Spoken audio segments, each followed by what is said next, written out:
అదే పనికి వెళ్ళలేదు పడుకున్నారు.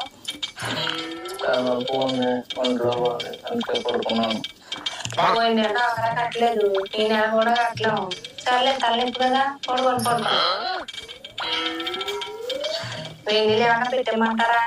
పడుకుంటే సరిపోద్ది, పడుకొని గ్యాస్ సిలిండర్ రేపు మాపు అన్నట్టుంది.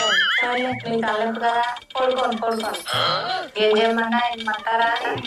మాత్రం వేసుకున్నాను. పడుకుంటే సరిపోద్ది, పడుకొని బియ్యం ఒక గ్లాసే ఉన్నాయి, అందుకే చెప్తున్నాను. అయినా మీకు తలనొప్పి కదా, పడుకోండి. వారం సీటుడు వస్తాడు, పోయిన వారం కట్టలేదు, ఈసారి ఇంటికి నిలబడతాడు వచ్చి. సర్లే మీకు తలనొప్పి కదా, పడుకోండి. చెప్పిన పడుకుంటే ఆ చెప్పిన